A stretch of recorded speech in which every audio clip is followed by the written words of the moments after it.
ഞങ്ങളുടെ ഈ വർഷത്തെ കോളേജ് യൂണിയൻ ചെയർമാൻ മിസ്റ്റർ അമൽ ആന്റണി,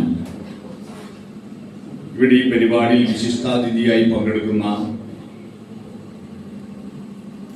സിനിമാ ഗാന സംവിധായകനും മികച്ച അധ്യാപകനും ഗായകനൊക്കെയായ ശ്രീ ജിനീഷ് ജോൺ, ഇവിടെ വേദിയിൽ സന്നിഹിതയായിരിക്കുന്ന നിങ്ങളുടെ പ്രിയപ്പെട്ട പ്രിൻസിപ്പൽ ശ്രീമതി ഇന്ദു കെ മാത്യു, ഇവിടെ സ്വാഗത പ്രസംഗം നടത്തിയ union general secretary mister Ashwin Raj, ഇവിടെ ആശംസാ പ്രസംഗം നടത്തുന്ന college superintendent Shri Mohanan, PTA executive അംഗം Shri Biju, finance secretary Nishna K, staff advisor Meera Thomas, കഴിഞ്ഞ വർഷത്തെ യൂണിയൻ ചെയർമാൻ വിഷ്ണു എൻ, നന്ദി പറയുന്ന കൗൺസിലർ UUC അലൻ ജോസ്, ഇവിടെ സന്നിഹിതരായിരിക്കുന്ന മറ്റ് യൂണിയൻ ഭാരവാഹികളെ, സദസ്സിലിരിക്കുന്ന ബഹുമാന്യരായ വിദ്യാർത്ഥികളെ, അധ്യാപകരാകാൻ പോകുന്ന വിദ്യാർത്ഥികളെ, സഹോദരി സഹോദരന്മാരെ, സുഹൃത്തുക്കളെ, നിങ്ങൾക്ക് എല്ലാവർക്കും നമസ്കാരം. മലബാർ ട്രെയിനിങ് കോളേജിൽ ഞാൻ പലതവണ വന്നിട്ടുണ്ട്. ഓരോ തവണ വരുമ്പോഴും സദസ്സിലിരിക്കുന്ന ആളുകൾ പുതിയതാണ്. അതുകൊണ്ട് പണ്ട് പറഞ്ഞത് എന്താണോ അത് ആവർത്തിക്കുമോ എന്നൊരു ആശങ്ക എൻ്റെ മനസ്സിലില്ല. എങ്കിലും ഒരു അധ്യാപക പരിശീലന സ്ഥാപനത്തിൽ വരുമ്പോൾ ഭാവിയെ വാർത്തെടുക്കുന്നതിൽ വളരെ പ്രധാനപ്പെട്ട പങ്കുവഹിക്കേണ്ടവരാണല്ലോ നിങ്ങൾ എന്നതുകൊണ്ട് ഞാനിവിടെ കേവലം ഒരു പ്രസംഗം നടത്തി പോകാനല്ല ഉദ്ദേശിക്കുന്നത്. നമ്മുടെ സമൂഹത്തെ മാറ്റിമറിക്കുന്നതിൽ, മുന്നോട്ട് നയിക്കുന്നതിൽ, പ്ലസ് ആക്കുന്നതിൽ വളരെ നിർണായകമായ പങ്ക് വഹിക്കേണ്ടവരാണ് അധ്യാപകർ. പക്ഷേ നമ്മുടെ ആധുനിക കാലഘട്ടത്തിലെ അധ്യാപകർ പുതിയ കാലഘട്ടത്തിനനുസരിച്ച് മാറുകയും കുട്ടികളുമായിട്ടും ആശയവും അറിവുമായിട്ടുള്ള ബന്ധങ്ങളിൽ നവനവങ്ങളായിരിക്കുന്ന ബോധം, കർമ്മം ഉണ്ടാക്കിയെടുക്കാൻ ശ്രമിക്കുകയും ചെയ്യുന്ന ഒരുപാട് അധ്യാപകരുണ്ട്. പക്ഷേ നമ്മുടെ അധ്യാപകരിൽ പലരും ഇപ്പോൾ എനിക്ക് ചൂരൽ തന്നാൽ എല്ലാ പ്രശ്നവും തീരും എന്ന് അവനവനിൽ വിശ്വാസമില്ലാതിരിക്കുകയും ചൂരലിൽ വിശ്വാസം അർപ്പിക്കുകയും ചെയ്യുന്ന കുറെ അധ്യാപകരുടെ ലോകം നമ്മുടെ നാട്ടിൽ. പഴയതൊന്നും മറക്കുകയില്ല, പുതിയതൊന്നും പഠിക്കുകയില്ല എന്ന മട്ടിൽ അധ്യാപകർ പോകുന്നു. സ്കൂളുകളിൽ പോയിട്ട് അധ്യാപക പരിശീലനത്തിന്റെ പ്രാരംഭ പാഠങ്ങൾ പഠിച്ചിട്ട് വന്നവരാണ് ഈ ഭാഗത്തിരിക്കുന്നത്, അല്ലേ? അവര് അതിനുശേഷം ഇന്ന് വീണ്ടും ആദ്യമായിട്ട് കോളേജിൽ വരികയാണെന്ന് പറയും. ഈ അവസരത്തിൽ കോളേജ് യൂണിയൻ എന്താണ്, ഫൈനാൻസ് ഡേ എന്താണ്? മനുഷ്യന് ആന്തരികവും ബാഹ്യവുമായിരിക്കുന്ന കൂട്ടായ്മകളുണ്ട്. അതിന്റെ പേരാണ് ഐക്യ. നിങ്ങളുടെ ഈ പരിപാടിയുടെ പേര് കൊടുത്തിരിക്കുന്നത് ഐക്യ എന്നാണ്. ഐക്യ എന്ന് പറയുന്നത് മനുഷ്യരുടെ ശരീരങ്ങൾ ഒത്തുചേരുന്ന പ്രക്രിയയല്ല. ഐക്യ എന്ന് പറയുന്നത് അവന്റെ മനസ്സും അവന്റെ നാദവും അവന്റെ കർമ്മവും അവന്റെ സ്വപ്നങ്ങളും ഒത്തുചേരുന്നതാണ്. ദൂരദർശൻ ചാനൽ മാത്രമുണ്ടായിരുന്ന കാലഘട്ടത്തിൽ ഒരു ദേശീയോദ്ഗ്രഥന ഗാനം ഉണ്ടായിരുന്നു. ആ പാട്ട് നിങ്ങൾ കേട്ടിട്ടുണ്ട്? ആ പാട്ടിൽ എല്ലാ ഭാഷയുടെയും ഓരോ വരിയുണ്ടായിരുന്നു. അതിൽ ആനപ്പുറത്തിരുന്നിട്ട്, ആ വീഡിയോ കണ്ടവർക്കറിയാം, ആനപ്പുറത്തിരുന്നിട്ട് മലയാളത്തിലെ പാട്ട് പാടുന്ന വരി ഓർമ്മയുണ്ടോ? എന്റെ സ്വരവും നിങ്ങളുടെ സ്വരവും ഒത്തുചേർന്നു നമ്മുടെ സ്വരമായി. ആ ഒത്തുചേരലാണ് ഐക്യ. നിങ്ങളുടെ കഴിവുകൾ ഒത്തുചേരൽ. നിങ്ങളൊരു വലിയ ഐക്യത്തിലേക്ക് പോവുകയാണ്, സ്കൂളുകളിൽ പോവുകയാണ്. ആ സ്കൂളിൽ പോയാൽ കുട്ടികളുടെ മനസ്സും അവർ തമ്മിലും നിങ്ങളോട് ഒത്തുചേരാൻ നിങ്ങൾ പഠിക്കണം. ഭാരതത്തിന്റെ വിദ്യാഭ്യാസത്തെ കുറിച്ചുള്ള ഒരു മന്ത്രമുണ്ട്. ആ മന്ത്രം ചൊല്ലുക എന്നല്ലാതെ മന്ത്രത്തിന്റെ അർത്ഥം പലരും അറിയുന്നില്ല. ഓരോ വാക്കിനും അതിൻ്റെതായ ഒരു അർത്ഥമുണ്ട്. നമ്മുടെ കുട്ടികളോട് പലപ്പോഴും ഞാൻ ചോദിച്ചാൽ ഉത്തരം കിട്ടുന്നത് വിചിത്രമായിട്ടാണ്. ഞാനൊരു ഉദാഹരണം പറയാം. ഞാൻ നിങ്ങളോട് ഒരു ചോദ്യം ചോദിക്കാം. ആ ചോദ്യത്തിന് പെട്ടെന്ന് തന്നെ നിങ്ങൾ ഉത്തരം പറയാം. ഈഗോ ഒന്നും ഇല്ലാതെ മസിൽ പിടിക്കരുത്. എന്താണ് ഡ്രൈവിംഗ്? എന്താണ് ഡ്രൈവിംഗ്? ഉത്തരം പറയും. വണ്ടി ഓടിക്കൽ. ഇതാണ് പ്രശ്നം. അതായത് ഞാൻ ചോദിച്ചത് ഡ്രൈവിംഗിന്റെ മലയാളം എന്താണെന്നല്ല. ഡ്രൈവിംഗിന്റെ മലയാളം എന്താണെന്ന ചോദ്യത്തിനാണ് നിങ്ങൾ ഉത്തരം പറഞ്ഞത്, വണ്ടി ഓടിക്കൽ. പക്ഷെ മലയാളം നമ്മളെ പലരും പഠിക്കുന്നത്, നമ്മുടെ കുട്ടികളുടെ പഠനം ഇംഗ്ലീഷ് വായിച്ചിട്ട് അതിന്റെ മലയാളം പറഞ്ഞാൽ അതാണ് ക്ലാസ് എന്ന് ധരിച്ചു പോയിരിക്കുന്ന പല രക്ഷിതാക്കളും അധ്യാപകരും. ക്ലാസ് എന്ന് പറഞ്ഞാൽ ഇംഗ്ലീഷോ ഹിന്ദിയോ വായിക്കുക, അതിന്റെ മലയാളം പറഞ്ഞു കൊടുക്കുക. ഇതൊന്നും അല്ല പഠനം. ഒരു ഇൻഫർമേഷൻ അറിവായി മാറണമെങ്കിൽ 3 ഘടകങ്ങൾ ചേരണം. അറിയാമോ? 3 ഘടകങ്ങൾ ചേരണം. അത് സത്യമായിരിക്കണം. ഇൻഫർമേഷൻ അറിവാണെങ്കിൽ അത് സത്യമായിരിക്കണം. കേട്ടതെല്ലാം സത്യമല്ല. അറിഞ്ഞതിൽ പാതി പതിരായി പോയി, അല്ലേ? പറഞ്ഞതിൽ പാതി, അല്ലേ? കേൾക്കാതെയും പോയി എന്നൊരു പ്രയോഗം ഉണ്ടല്ലോ. പാതി ഹൃത്തിനാൽ എടുത്തുകൊള്ളുക, പാതി ഹൃത്തിനാൽ വെറുത്തുകൊള്ളുക. പറഞ്ഞത് കേട്ടതെല്ലാം സത്യമാകണമെന്നില്ല. സൂര്യൻ കിഴക്ക് നിന്ന് ഉദിക്കുന്നോ പടിഞ്ഞാറ് അസ്തമിക്കുന്നു എന്ന് നമ്മൾ പഠിപ്പിക്കുന്നത് സത്യമാണോ? സൂര്യൻ ഉദിക്കുന്നുമില്ല, അസ്തമിക്കുന്നുമില്ല. അതുകൊണ്ട് അത് അറിവല്ല, അതൊരു ധാരണ മാത്രമാണ്. ധാരണയും അറിവും രണ്ടാണ്. വീണ്ടും ഒരു ചോദ്യം ചോദിക്കാൻ, പെട്ടെന്ന് ഉത്തരം പറയണം. തേനുണ്ടാക്കുന്ന ആരാണ്? തേനീച്ച. ഉത്തരം പറഞ്ഞല്ലോ. ഉത്തരം തെറ്റാണ്. തേനീച്ച ഇതുവരെ ഒരു തുള്ളി തേനുണ്ടാക്കിയിട്ടില്ല. ഒന്നുകൂടി ഞാൻ ചോദിക്കാം, തേനുണ്ടാക്കുന്ന ആരാണ്? പൂവ്. ഇതാണ് അറിവായി മാറിയത് എന്ന് പറഞ്ഞാൽ, ഞാൻ ആദ്യം ചോദിച്ച ചോദ്യത്തിന് തേനീച്ച നിങ്ങൾ ഉത്തരം പറഞ്ഞല്ലോ. അത് നിങ്ങളുടെ നിലവിലുള്ള ധാരണ. അത് എക്സ് ആക്സിസ് എന്ന രീതിയിലാണ് ഗ്രാഫ് വരയ്ക്കുക. നിലവിലുള്ള ധാരണ ഇങ്ങനെ വരച്ചാൽ പ്ലസ് അല്ല, മൈനസ് ആണ്, അല്ലേ? മൈനസ് ആണ്. പക്ഷെ ഞാൻ രണ്ടാമത് ചോദിച്ചപ്പോൾ നിങ്ങൾ ആഴത്തിൽ ചിന്തിച്ചു, അപ്പൊ വൈ ആക്സിസ് വരച്ചു. അതാണ് പ്ലസ്. ഈ എ പ്ലസിന്റെ അർത്ഥം മനസ്സിലായോ? പരന്ന വായനയും ആഴത്തിലുള്ള ചിന്തയും ചേർന്നാലേ പ്ലസ് ഉണ്ടാവുള്ളൂ. ഡ്രൈവിംഗ് എന്താണെന്ന് ചോദിച്ചപ്പോ നിങ്ങൾ അതിന്റെ ട്രാൻസ്ലേഷൻ പറഞ്ഞു. എന്നാ അങ്ങനെയല്ല കുട്ടികൾ പഠിക്കേണ്ടതും കുട്ടികളെ പഠിപ്പിക്കേണ്ടതും. ഒരു വാക്കിന്, ഒരു ആശയത്തിന് മറ്റൊന്നിനും ഇല്ലാത്തതിൻ്റെതായ ഒരു അർത്ഥമുണ്ട്. എന്നോട് ഡ്രൈവിംഗ് എന്താണെന്ന് ചോദിച്ചാൽ ഞാൻ പറയും, ലോകത്ത് കള്ളപ്പണി എടുക്കാൻ പറ്റാത്ത ഒരൊറ്റൊരു പണിയേ ഉള്ളൂ, അതാണ് ഡ്രൈവിംഗ്. ഡ്രൈവ് ചെയ്യുമ്പോൾ കള്ളപ്പണി എടുക്കാൻ പറ്റില്ല. ബ്രേക്ക് ചവിട്ടൂല എന്ന് പറയാൻ പറ്റില്ല. സ്റ്റിയറിംഗ് അത്ര തിരിക്കില്ല എന്ന് പറയാൻ പറ്റില്ല. ചെയ്യേണ്ട പണി ചെയ്യേണ്ട സമയത്ത് ചെയ്യേണ്ടതുപോലെ ചെയ്യേണ്ട പണിയാണ് ഡ്രൈവിംഗ്. പിടികിട്ടിയോ? ഇങ്ങനെയാണ് കുട്ടികളെ പഠിപ്പിക്കുന്നത്. മനസ്സിലായി? അല്ലാതെ മലയാളത്തിന്റെ ഇംഗ്ലീഷും ഇംഗ്ലീഷിന്റെ മലയാളം പഠിപ്പിക്കലല്ല. നമ്മുടെ പരമ്പരാഗത ശീലം അതാണ്. അതുകൊണ്ട് നമ്മൾ ഐക്യം എന്ന് പറയുന്നത് ഒരു ക്ലാസ്സിൽ ഇരിക്കുന്ന കുട്ടികളുടെ മുഴുവൻ മനസ്സുകളെ കൂട്ടി യോജിപ്പിച്ച് അവിടെ നിന്നൊരു അറിവിനെ ഉത്പാദിപ്പിക്കണം. അത് സത്യമായിരിക്കണം. രണ്ടാമത് അത് യുക്തിയുള്ളതായിരിക്കണം. ഇന്ന് തിങ്കളാഴ്ചയാണ് എന്ന് ഞാൻ പറഞ്ഞതുകൊണ്ട് മാത്രം ഇന്ന് തിങ്കളാഴ്ചയാവില്ല. ഇന്ന് തിങ്കളാഴ്ചയാണെന്ന് ഒരാളെ ബോധ്യപ്പെടുത്താൻ, ഇതുവരെ കലണ്ടർ കണ്ടിട്ടില്ലാത്ത ഒരാളെ ഇന്ന് തിങ്കളാഴ്ചയാണെന്ന് ബോധ്യപ്പെടുത്താൻ എന്താ മാർഗം? ഇന്നലെ ഞായറാഴ്ച ആയതുകൊണ്ടും നാളെ ചൊവ്വാഴ്ച ആയതുകൊണ്ടും ഇന്ന് തിങ്കളാഴ്ചയാണ്. അതിനൊരു യുക്തി വേണം. മനസ്സിലായോ? രണ്ടാമത്തെ കാര്യം. മൂന്നാമത്തെ കാര്യം, ഈ പറഞ്ഞു കൊടുക്കുന്നവർക്ക് അതിൽ വിശ്വാസവും വേണം.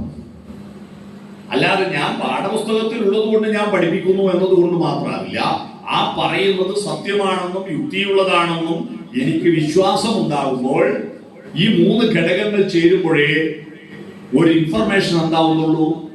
നോളജ് ആവുന്നു. ആ നോളജ് ആവണമെങ്കിൽ ഒരച്ചു കത്തിക്കണം. അറിവുകൾ ഒരച്ചു കത്തിക്കാത്തത് കൊണ്ടാണ് അറിവിന്റെ അപ്പോസ്തലന്മാരായ നമ്മുടെ രാജ്യം പുറകോട്ട് പോയത്. അറിവിന്റെ അപ്പോസ്തലന്മാരായിരുന്നു നമ്മുടെ രാജ്യം. അത് നമ്മൾ പറഞ്ഞതല്ല. ആണ്ടി നല്ല അടിക്കാരനാണെന്ന് ആരാ പറയണ്ടേ? ആണ്ടി പറഞ്ഞാൽ പോരാ, നാട്ടുകാരും പറയണ്ടേ? അതുപോലെ നമ്മൾ ഗംഭീരന്മാരാണെന്ന് നമ്മൾ പറഞ്ഞതല്ല. ഇംഗ്ലീഷിൽ ഒരു ചൊല്ലുണ്ട്, വിസ്ഡം അറൈസ് ഫ്രം ഈസ്റ്റ്. വിവേകം കിഴക്ക് നിന്നാണ് ഉദിക്കുന്നത്. കിഴക്ക് എവിടെയാ? നമ്മളാ. അവര് പടിഞ്ഞാറാണ്. അത് പറയാൻ കാരണം എന്താ? കൊളംബസ് അമേരിക്ക എന്ന് പറയുന്ന രാജ്യം കണ്ടുപിടിക്കുന്നതിന് 1000 കൊല്ലം മുമ്പ് യൂണിവേഴ്സിറ്റി ഉണ്ടായിരുന്നു. ഇവിടെ നളന്ദ, തക്ഷശില സർവകലാശാലകൾ ഉണ്ടായിരുന്നു. കാശ്മീരിൽ ശാരദ എന്നൊരു സർവകലാശാലയുണ്ടായിരുന്നു. ആ സർവകലാശാലയിൽ കേരളത്തിൽ നിന്ന് ഒരാൾ പോയി പഠിച്ചിട്ട് ഡോക്ടറേറ്റ് എടുത്തിരുന്നു വന്നു. എന്നിട്ട് അതേ പേരിൽ കർണാടകത്തിൽ അദ്ദേഹം ഒരു സർവകലാശാല തുടങ്ങി. അതിന്റെ പേര് ശാരദാപീഠം എന്ന്.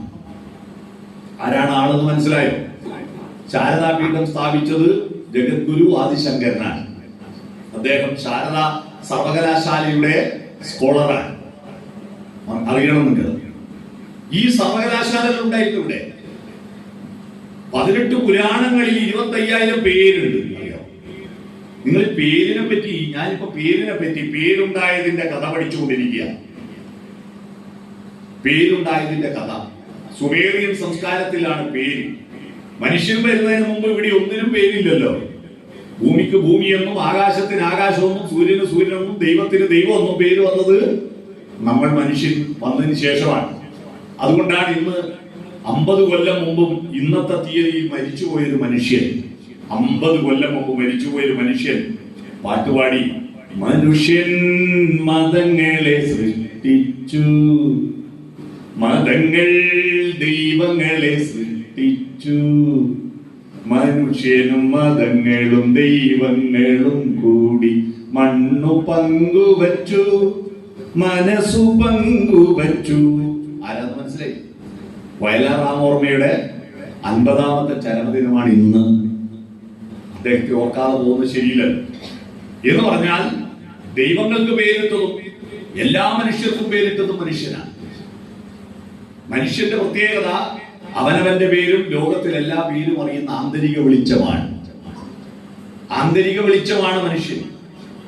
മനുഷ്യന്റെ ഭാരതത്തിലെ ആദ്യത്തെ പ്രാർത്ഥന എന്താണെന്നറിയാവോ? ഓം നമഃശിവായ, ഓം നാരായണായ എന്നൊന്നുമല്ല. ആദ്യത്തെ പ്രാർത്ഥന, ആ പ്രാർത്ഥനയെ കുറിച്ച് വയലാർ ഒരു പാട്ട് എഴുതിയിട്ടുണ്ട്. കേട്ടിട്ടുണ്ടോ? പഴയ പാട്ട് അറിയുന്നവർക്കറിയാം. ശാരികേ ശാരികേ സിന്ധു ഗംഗാ നദീ തീരം വളർത്തിയ ഗന്ധർവഗായികേ പാടുക നീ പുരുഷാന്തരത്തിലെ ഭാവോജ്വലങ്ങളാം. അടുത്ത വരി ആർക്കും ഓർമ്മയുണ്ടോ? വയോജന സംഗമത്തിൽ ഞാൻ ഇന്നലെ ഇത് പറഞ്ഞപ്പോ ബാക്കി എല്ലാരും ഒന്നിച്ചു പാടി. സൂര്യഗായത്രികൾ സൂര്യഗായത്രികൾ. ആദ്യത്തെ പ്രാർത്ഥന സൂര്യഗായത്രിയാണ്. ഗായത്രി എന്ന വാക്കിന്റെ അർത്ഥം തന്നെ ഗായം പാടുക, ത്രീ എന്ന് പറഞ്ഞാൽ ത്രാണനം ചെയ്യുക, പാടുന്നവനെ രക്ഷിക്കുന്ന പാട്ട്. എന്താണ് പാട്ട്? ദൈവമേ എനിക്ക് നല്ല ഫുൾ A+ വാങ്ങണേ, എന്റെ മകന്റെ കല്യാണം നടത്തി തരണേ എന്നുള്ള ഒരു സ്വാർത്ഥതയല്ല. ഭർഗോ ദേവസ്യ ധീമഹി ധിയോ യോ ന പ്രചോദയാത്. ഭർഗസ് എന്ന് പറഞ്ഞാൽ ഊർജം, ഊർജത്തിന്റെ പ്രവാഹമായിരിക്കുന്നവനെ. സകല ഊർജവും സൂര്യന്റെ പ്രവാഹമല്ലേ? ഞാനിപ്പോ പറയുന്ന എന്റെ ശബ്ദോർജം ഉണ്ടല്ലോ, ഈ ശബ്ദോർജം എന്റെ കണ്ഠനാളത്തിലെ സ്വരവേടകത്തിന്റെ വൈബ്രേഷനിലൂടെ ലഭിക്കുന്നതാണ്.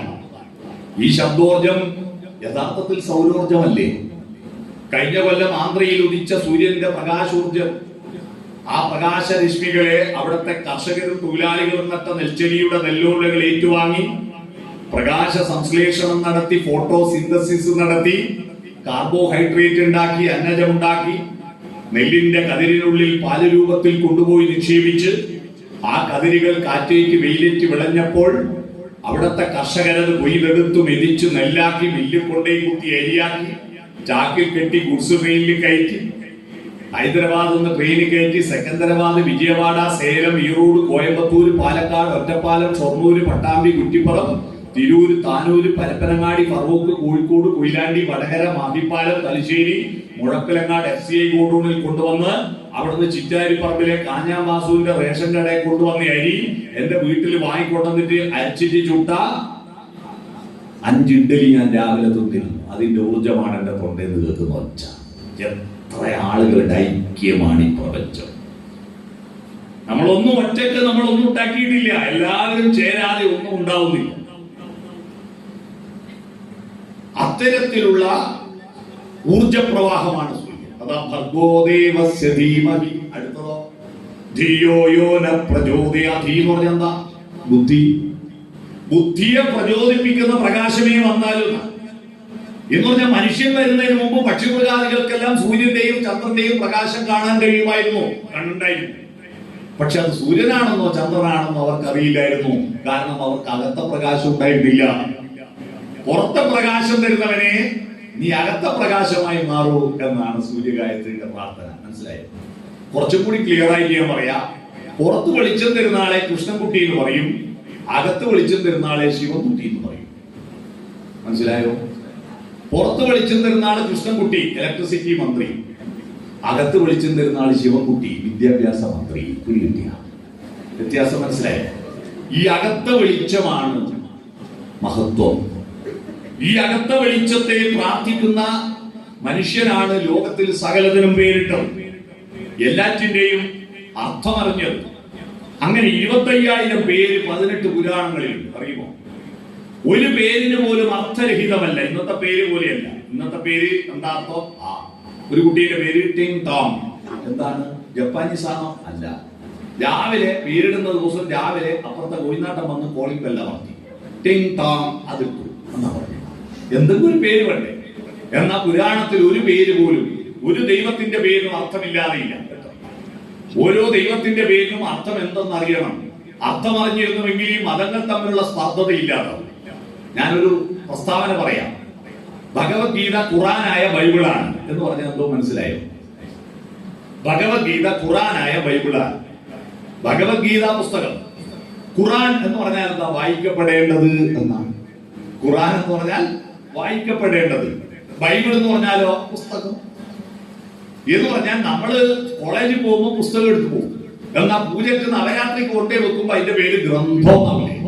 അതുപോലെ പുസ്തകം ക്രിസ്ത്യാനികളുടെ വേദപുസ്തകമാവുമ്പോ അതിന്റെ പേര് ബൈബിൾ. അത്രയേ ഉള്ളൂ. അപ്പൊ ഭഗവത്ഗീത ഖുറാനായ ബൈബിളാന്ന് പറഞ്ഞാൽ ഭഗവത്ഗീത വായിക്കപ്പെടേണ്ട പുസ്തകമാണെന്നേ ഉള്ളൂ. പിടികിട്ടിയോ? ഈ ഭാഷകൾ തമ്മിലുള്ള വ്യത്യാസം പറഞ്ഞാൽ ദൈവത്തിന്റെ പേരുകളെല്ലാം ഒറ്റ പേരാ. അൽ എന്ന് പറഞ്ഞാൽ നമുക്ക് ശ്രീ, അറബിയിൽ അൽ എന്ന് പറഞ്ഞാൽ നമുക്ക് ശ്രീ. കൃഷ്ണൻ രാമൻ എന്നതിന് പകരം അവര് ഇലാഹ് എന്ന് പറയും. അൽ ഇലാഹ് എന്ന് പറഞ്ഞാൽ ശ്രീകൃഷ്ണനെ ഉള്ളൂ. മനസ്സിലായോ? അവർക്ക് സംസ്കൃതം അറിയാത്ത അവരുടെ കുറ്റമല്ല, നമുക്ക് അറബി അറിയാത്ത നമ്മളെ കുറ്റമല്ല. എന്നിട്ട് ദൈവത്തിന്റെ പേരിൽ തമ്മിലടിക്കുക മനുഷ്യന്മാര്, വിഡ്ഢികൾ. പിടികിട്ടിയോ? ഇത് അർത്ഥമറിയാത്ത, മൂല്യമറിയാത്തത് കൊണ്ട്, അറിവിന്റെ അപര്യാപ്തത കൊണ്ടാണ് എല്ലാ കലാപങ്ങളും വെറുപ്പും ഉണ്ടാവുന്നത്. അറിവ് യഥാർത്ഥ അറിവാവാത്തത് കൊണ്ടാണ്. അപ്പൊ എല്ലാ ദൈവങ്ങളുടെ പേരിനും അർത്ഥമുണ്ട്. ശിവന് വെറുതെ അച്ഛനും അമ്മയുടെ പേരല്ല ശിവൻ, അതിനൊരു കഥയുണ്ട്. വിഷ്ണുവിന് വിഷ്ണു എന്ന് പേര് തരുന്നതിന് കഥയുണ്ട്. എല്ലാറ്റിനും കഥയുണ്ട്. കൃഷ്ണന്റെ അമ്മയ്ക്ക് യശോദ എന്ന് പേര് വന്നതിന് ഒരു കഥയുണ്ട്. യശോദ എന്ന് പേര് വന്നത് വെറുതെ ഇട്ട പേരല്ല. കൃഷ്ണനെ പുഴയെ സ്നേഹിക്കാൻ പഠിപ്പിച്ചത് ഈ സ്ത്രീയാണ്. പുഴയെ സ്നേഹിക്കാൻ കൃഷ്ണനെ ഓടക്കുഴലുമായിട്ട് യമുനാ നദിയുടെ തീരത്ത് രാഗങ്ങളോരോന്നേ ഗോകുല നായകൻ മേളം കലർന്നങ്ങോ പാടുന്നേരം. ഇവനത് പാട്ട് നിർത്തിയിട്ട് അമ്മയോട് ചോദിച്ചു, എന്താ യമുനയുടെ ഓളങ്ങളിൽ ഇങ്ങനെ കരയിലേക്ക് വരുന്നു, ഒന്നും തിരിച്ചു പോകുന്നില്ലല്ലോ. അപ്പൊ നമ്മുടെ നാട്ടിലെ അമ്മമാരോടാണ് ഈ ചോദ്യം ചോദിച്ചെങ്കിൽ എന്താ പറയാ? തിരിച്ചു പോകുന്നില്ല. എനിക്ക് വേറെ പണിയൊന്നുമില്ലേ, വേറെ പഠിക്കാനൊന്നുമില്ലേ, എന്തെങ്കിലും ചോദിക്കാന്നെ. എന്നാൽ ആ അമ്മ പറഞ്ഞു കൊടുത്തത് നിന്റെ പാട്ട് കേട്ടിട്ട് തിരിച്ചു പോകാൻ തോന്നാത്തത് കൊണ്ടാണ് കണ്ണാ. പാട്ട് കേട്ടിട്ട് കണ്ണന്റെ വേണുവിൽ നിന്നുയരുന്നൊരീണത്തിൽ പുളകിതയാമൊരു യമുന തന്നോളങ്ങൾ മുന്നോട്ടു പോകാൻ മനസ്സു വരാഞ്ഞ് താളത്തിലങ്ങിനെ തങ്ങി നിൽപ്പൂ, താളത്തിലങ്ങിനെ തങ്ങി നിൽപ്പൂ എന്ന് പാടിക്കൊടുത്തപ്പോ യമുനയെ ഇഷ്ടപ്പെട്ടു. യമുനയിൽ വന്നു ചേരുന്ന കാളിന്തിയെ ഇഷ്ടപ്പെട്ടു. കാളിന്തിയിൽ വിഷം കലർത്തുന്ന കാളിയനെ വെറുത്തു. കാളിയനെ മർദ്ദനം നടത്തി ആട്ടി ഓടിച്ചു. അങ്ങനെ കൃഷ്ണന് യശസ് ഉണ്ടായി. ആ യശസ് കൊടുത്തത് ആരാ? യശസ് കൊടുത്തവൾ, വരം കൊടുത്തവൾ വരദ, യശസ് കൊടുത്തവൾ യശോദ. യശോദ എന്നിങ്ങനെ പേര് വന്നു. നമ്മുടെ അമ്മമാര് മക്കളുടെ യശസ് കൊടുക്കുന്നവരാണ്. മക്കളെങ്ങനെ പഠിക്കുമോ? എങ്ങനെയുണ്ട് മാർക്കല്ല? എന്ത് പഠിക്കും, എപ്പം നോക്കിയാലും മൊബൈലല്ലേ എന്ന് കുറ്റം പറയുന്ന പൂതനമാരാ പല അമ്മമാരും. വിഷം പുരട്ടി കൊടുക്കുന്നു. ഞാൻ പറഞ്ഞു വരുന്നത് 25,000 പേര്. ഈ പേരുകളുടെ കഥകളെ, ആളുകളുടെ കഥകൾ കൂട്ടിച്ചേർത്തിട്ട് ലക്ഷക്കണക്കിന് കഥകളുണ്ട്. ഇതുണ്ടാക്കിയത് നമ്മുടെ രാജ്യത്ത്. വേദങ്ങൾ, ഉപനിഷത്തുകൾ ഉണ്ടാക്കിയത് നമ്മുടെ രാജ്യത്തല്ലേ? എന്തിനധികം പറയുന്നു? ആധുനിക ടെക്നോളജി ഒക്കെ വരുന്നതിന് മുമ്പ്, വന്നതിന് ശേഷമാണല്ലോ ഇംഗ്ലീഷ് മരുന്നുണ്ടായ. മൈക്രോസ്കോപ്പ്, മെന്റലിയഫിന്റെ പട്ടിക, 104 മൂലകങ്ങൾ അല്ലേ? ലേബറട്ടറി, test tube, funnel, x-ray, scanning, ഈ സംവിധാനമെല്ലാം വന്നിട്ട് 10-200 കൊല്ലല്ലേ ആയിട്ടുള്ളൂ. എന്നാൽ ഈ സംവിധാനം ഒന്നും ഇല്ലാത്ത കാലം, ഈ മെന്റലിയഫിന്റെ പട്ടിക ഉണ്ടാകുന്നതിന് 1500 കൊല്ലം മുമ്പ്, ഒരു ടെസ്റ്റ് ട്യൂബും ഫണലും ഇല്ലാതെ നമ്മുടെ നാട്ടിലെ മരങ്ങളുടെയും ചെടികളുടെയും വള്ളികളുടെയും ഇലയും തൊലിയും പൂവും കായും വേരും തണ്ടും വായിലിട്ട് ചവച്ചരച്ചു നോക്കിയിട്ട് വാദത്തിന് പറ്റുമോ, പിത്തത്തിന് പറ്റുമോ, കഫത്തിന് പറ്റുമോ എന്ന് മനസ്സിലാക്കിയിട്ട് ആയിരക്കണക്കിന് കഷായവും അരിഷ്ടവും ലേഖ്യവും വടകവും ഗുളികയും ഉണ്ടാക്കി വെച്ച ചരകനും സുശ്രുതനും സഞ്ജീവിനിയും അന്ന് എഴുതി വെച്ചത് ഇപ്പോഴും ആയുർവേദ ചികിത്സ നടത്തുന്നില്ലേ?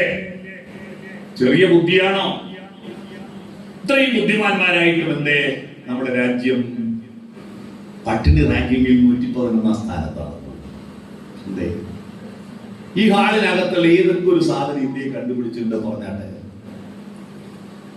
ഇത്രയും ബുദ്ധിമാന്മാരുള്ള രാജ്യത്ത് ഇന്ത്യയെ കണ്ടുപിടിച്ച ഒരു സാധനം കാണിച്ചത്. ഈ മൈക്ക് കണ്ടുപിടിച്ച ഇന്ത്യയിലാണോ? വാച്ച് കണ്ടുപിടിച്ച ഇന്ത്യയിലാണോ? കണ്ണട കണ്ടുപിടിച്ച ഇന്ത്യയിലാണോ? പേന കണ്ടുപിടിച്ച ഇന്ത്യയിലാണോ? അച്ചടി കണ്ടുപിടിച്ച ഇന്ത്യയിലാണോ? ബൾബ്, ഫാന്, ഞാൻ വന്ന കാറ്, ബലൂണ്, നിങ്ങളിരിക്കുന്ന കസേര, പ്ലാസ്റ്റിക്, ഇതൊന്നും കണ്ടുപിടിച്ച ഇന്ത്യയിലല്ലല്ലോ. എന്തേ? ഇത്രയും ബുദ്ധി ഉണ്ടായിട്ട് എന്താ പറ്റി? അധ്യാപകരാകാൻ പോകുന്ന നിങ്ങൾ ഗൗരവകരമായി ചിന്തിക്കേണ്ട വിഷയമാണ്.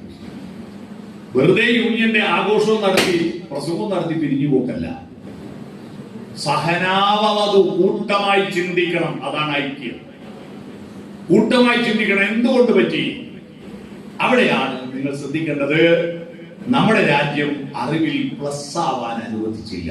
ആരും പ്ലസ് ആവാൻ അനുവദിച്ചില്ല. സനാതന മൂല്യങ്ങൾ എന്ന് പറഞ്ഞു കുറെ ചിന്താഗതികൾ. സനാതനം എന്ന വാക്ക് വൃത്തികെട്ട വാക്കല്ല. സനാതനം എന്ന് പറഞ്ഞാൽ കുറെ കാലമായല്ലോ അച്ഛനെ അച്ഛാന്ന് വിളിക്കുന്നു. ഇനി അച്ഛൻ മോനെ വിളിക്കട്ടെ അച്ഛാന്ന് മാറ്റാൻ പറ്റുമോ? മാറ്റാൻ പറ്റില്ല. മാറ്റാൻ പാടില്ലാത്ത കുറെ സാമൂഹ്യ നിയമങ്ങളുണ്ട്. അതാണ് സനാതനം. പക്ഷേ നമ്മുടെ രാജ്യത്തെ സനാതനം ചോദ്യം ചെയ്യപ്പെടാത്തത് എന്നർത്ഥത്തിൽ. അറിവ് ചോദ്യം ചെയ്യരുത്. ഗുരോസ്തു മൗനം വ്യാഖ്യാനം, ശിഷ്യാസ്തു ചിഹ്ന സംശയ. ജപത്തിലൂടെ, പ്രാർത്ഥനയിലൂടെ ഗുരു വ്യാഖ്യാനിച്ചു കൊടുക്കുകയും ഒരു സംശയമില്ലാത്ത ശിഷ്യന്മാരുണ്ടാവുകയും ചെയ്യും. ഇതാ പറ്റിയത്. എന്ന് പറഞ്ഞ ചർച്ചകളില്ല. സൂര്യൻ കിഴക്ക് നിന്ന് ഉദിക്കുന്നോ, സൂര്യൻ ഭൂമിയെ ചുറ്റുന്നോ എന്ന് പറഞ്ഞത് ചോദ്യം ചെയ്യരുത്. അത് ദൈവത്തിന്റെ വിധിയാണ്. വിധിയെ തടുത്തു നിർത്തരുത്. ഒരു പെണ്ണിനൊരു ചെക്കൻ, ഒരു ചെക്കനൊരു പെണ്ണ്. ആരാ തീരുമാനിക്കേണ്ടത്? പെണ്ണും ചെക്കനും തീരുമാനിക്കണമെന്നല്ല, ജാതകമാണ് തീരുമാനിക്കുന്നത്. ജാതകം എന്താ? തലയിലെഴുത്താൻ. കളവച്ചുവരുവച്ച വീട് ഇളപ്പൂ കല്യാണമാല ഇന്നാർക്ക് ഇന്നാരെന്ന് എഴുതി വച്ചല്ലോ ദൈവം കല്ലി. പാട്ട് കേട്ടിട്ടുണ്ടോ? കമലഹാസന്റെ സിനിമയിലെ പാട്ടാ. തമിഴിൽ ഇത് SP ബാലസുബ്രഹ്മണ്യവും മലയാളത്തിൽ ജയചന്ദ്രനും പാടിയ പാട്ടാ. ഇന്ന പയ്യൻ ഇന്ന പെണ്ണ്, ഇന്ന പെണ്ണിന് ഇന്ന പയ്യൻ ദൈവം കല്ലിൽ എഴുതി വെച്ചിട്ടുണ്ട്. അത് മാറ്റാൻ പറ്റില്ല. ഈ വിധി വിശ്വാസം, എന്റെ വിധി തലയിൽ എഴുതിയിട്ടുണ്ട് വരും. ഞാൻ പൊരുതണ്ട, ഞാൻ അന്വേഷിക്കണ്ട, ഒന്നും ചെയ്യണ്ട, വെടിമിക്സ് സോപ്പ് തേക്കൂ, അതെല്ലാം മറന്നേക്കൂ. അത്തരത്തിൽ നമ്മുടെ തലമുറയെ നശിപ്പിച്ചു. അവർ ചോദ്യം ചോദിച്ചില്ല, ചർച്ചകൾ നടത്തിയില്ല. ഇത് ഭാരതത്തിലെ പൂർവ്വ സംസ്കാരം അങ്ങനെയായിരുന്നില്ല. ചർച്ച നടത്തണമെന്ന, സഹനാവവധു എന്ന് പറഞ്ഞാൽ ഡിസ്കസ് ചെയ്യണമെന്നാണ്. ഒരുമിച്ചിരുന്ന് ചർച്ച ചെയ്ത് പഠിക്കുക. എന്റെ ശരിയും എപ്പോഴാണ് ശരിയാവുന്നത്? എന്റെ ശരി യഥാർത്ഥ ശരിയാവുന്നത് എന്റെ ശരിയും നിന്റെ ശരിയും ഒത്തുചേർന്ന് നമ്മുടെ ശരിയാവുമ്പോഴാണ്. ഇതാണ് ക്ലാസ് റൂമുകൾ കേട്ടോ. ക്ലാസ് റൂമുകൾ ലെക്ചറിംഗ് അല്ല. അധ്യാപകൻ ഏകപക്ഷീയമായി അറ്റാക്ക് നടത്തുന്നു, കുട്ടികൾ വേറെ നിവൃത്തിയില്ലാത്തതുകൊണ്ട്. ഞാൻ നിങ്ങളോട് ഒരു ചോദ്യം കൂടി ചോദിക്കട്ടെ. ഉള്ളവരില്ലാത്തവരോടാണോ ചോദിക്കേണ്ടത്, ഇല്ലാത്തവരുള്ളവരോടാണോ ചോദിക്കേണ്ടത്?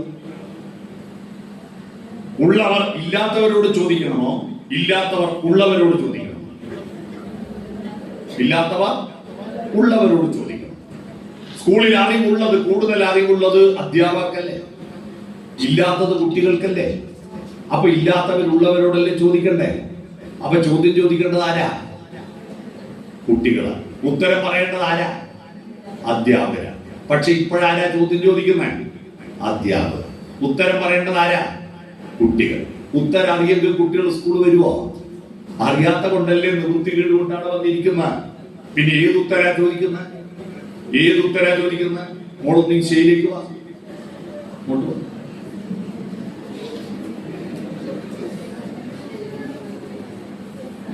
എന്താ പേര്? ആര്യ? ആര്യ ബി.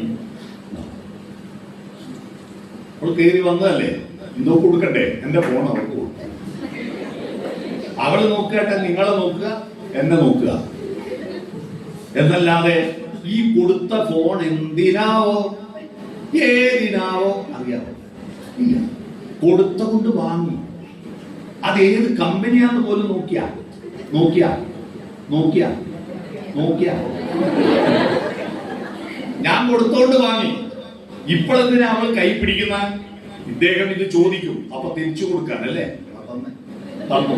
ഇപ്പൊ വിദ്യയുടെ കയ്യിൽ ഫോൺ ഉണ്ടോ? ഇല്ലല്ലോ. ഇതുപോലെ അധ്യാപകർ കുറെ ഉത്തരം നിങ്ങൾക്ക് തരും, കുട്ടികൾക്ക് കൊടുക്കും, അവര് വാങ്ങും. വേറെ നിവൃത്തിയില്ലാത്തതുകൊണ്ട് വാങ്ങുന്നതാണ്.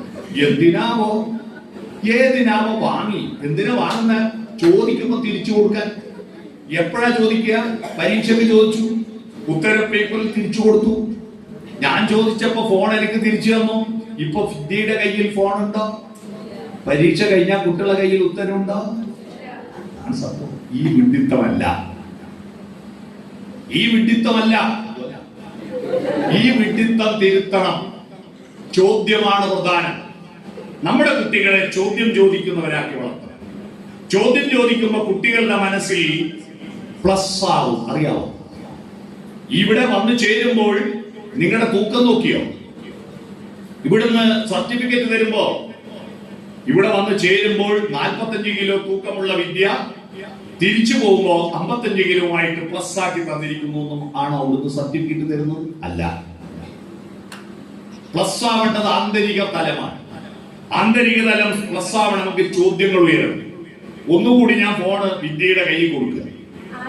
സോറി, ആര്യയുടെ കയ്യിൽ കൊടുക്കുക. ആര്യയുടെ കൈ നോക്കും. സ്വീകരിക്കാനായി കൈ എക്സ്റ്റെൻഡ് ചെയ്തല്ലോ, ഇല്ലേ? ഈ പ്രക്രിയ തലച്ചോറിനകത്തുണ്ടാവും. ചോദ്യം ചോദിക്കുമ്പോ ഉത്തരത്തെ സ്വീകരിക്കാനായിട്ട് മനസ്സ് എക്സ്റ്റെൻഡ് ചെയ്യും. ഒരു ഫയൽ തുറക്കും. തുറന്നാൽ ആ ഫയലിൽ ഉത്തരം വന്ന് നിറയുന്നത് വരെ അത് വാക്വമായി കിടക്കും. ആ സ്പേസ് ഒഴിഞ്ഞു കിടക്കും. ഒഴിഞ്ഞു കിടക്കുമ്പോ പ്രകൃതിയിൽ ഒരു നിയമമുണ്ടല്ലോ, ഒഴിഞ്ഞു കിടക്കുന്നത് പിടിച്ചു വലിക്കും. ബംഗാൾ ഉൾക്കടലിൽ ഒഴിഞ്ഞു കിടക്കുന്ന ന്യൂനമർദ്ദം ഉണ്ടാകുന്നത് കൊണ്ടാണല്ലോ അറബിക്കടലിൽ നിന്ന് കാറ്റടിച്ച് മഴ പെയ്യുന്നത്. സിറിഞ്ചിന്റെ പിസ്റ്റൺ പുറകിൽ നിന്ന് പിടിച്ചു വലിക്കുമ്പോ അവിടെ വാക്വം ക്രിയേറ്റ് ചെയ്യുന്നതുകൊണ്ടാണല്ലോ കുപ്പിയിലെ മരുന്ന് മേലോട്ട് കയറുന്നത്.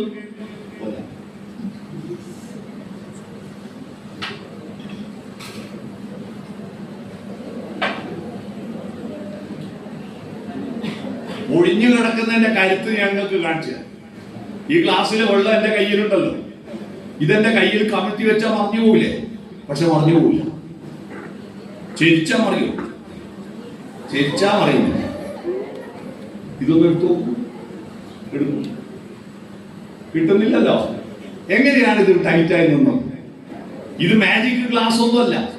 ഞാൻ ഇവിടുന്ന് എടുത്തൊരു ഗ്ലാസ്സാ. ഞാൻ ഒന്നും ചെയ്തില്ല. ഞാൻ ഈ ഗ്ലാസിന്റെ മേലെ കൈ അമർത്തി ഉയർത്തുന്നു. മനസ്സിലായോ? ഉയർത്തുന്നു. എന്താണ് ഇവിടെ നടന്ന പ്രക്രിയ? ഇതൊരു ശാസ്ത്രമാണ്. ഞാൻ കൈ 4 ഭാഗം അമർത്തി വെച്ചല്ലോ. എന്നിട്ട് രണ്ട് വിരല് താഴോട്ട് അനക്കുമ്പോ ഉള്ളം കൈ മാത്രം അല്പം മേലോട്ട് ചെയ്യും. അവിടെ ഉണ്ടായ ചെറിയ വാക്വത്തിന്റെ കരുത്തിലാണ് ഞാൻ നിൽക്കുന്നത്. കുട്ടികളെല്ലാം പണ്ട് ഗ്ലാസ് വായിൽ അമർത്തി വെച്ചിട്ട് ഉള്ളിലേക്ക് വലിച്ച് ടൈറ്റാക്കില്ലേ, ആ പ്രക്രിയ തന്നെയാണ് ഈ പ്രക്രിയ. മനസ്സിലായോ? ഈ പ്രക്രിയ തലച്ചോറിനകത്തുണ്ടാകുന്ന പ്രക്രിയയാണ് ചോദ്യം. റെഡിയോ? അതുകൊണ്ട് ഓക്കെ, ചോദ്യം ചോദിക്കണം. Okay, ready.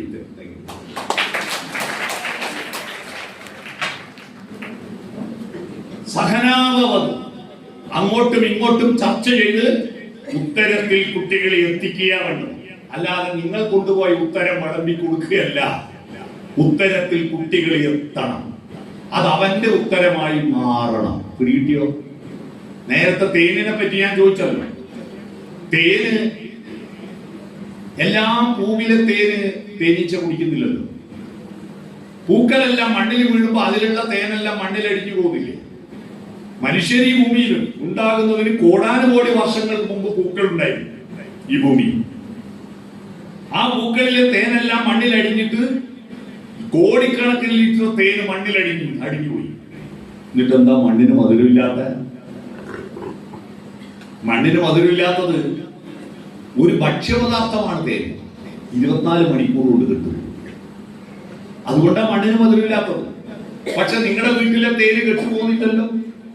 എന്തുകൊണ്ടാണ്? തേനീച്ച പൂവിൽ നിന്ന് തേന് ശേഖരിച്ചത് അതുപോലെ തേമ്പലയിൽ കൊണ്ടുപോയി വെച്ചിരുന്നു കെട്ടുപോകും. തേനീച്ച അത് കുടിച്ച് സ്വന്തം എൻസൈം ചേർത്ത് ദഹിപ്പിക്കുന്നു. ദഹിച്ച തേനാണ് തേൻപലയിലുള്ളത്. അതുകൊണ്ട് അത് ഔഷധമുള്ളതാകുന്നു, ഏറെക്കാലം നിൽക്കുന്നു. തേനീച്ച വിദ്യാർത്ഥികളാണ്, പുസ്തകമാണ് പൂക്കള്, അറിവ് തേനാണ്. കുട്ടികൾ അതെടുത്തിട്ട് ഇവിടെ കൊണ്ടുപോയി വെച്ചാൽ കെട്ടുപോകും.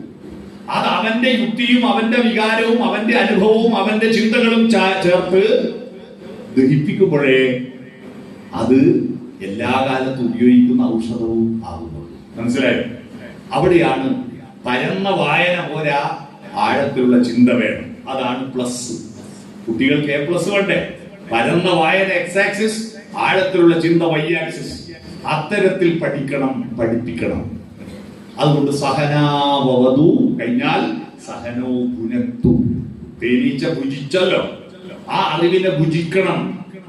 അടുത്തതാണ് സഹവീര്യം കരവാവതി. അറിവിനെ പ്രാക്ടിക്കലാക്കി മാറ്റണം. അറിവ് പ്രയോഗത്തിൽ കൊണ്ടുവരണ്ടേ?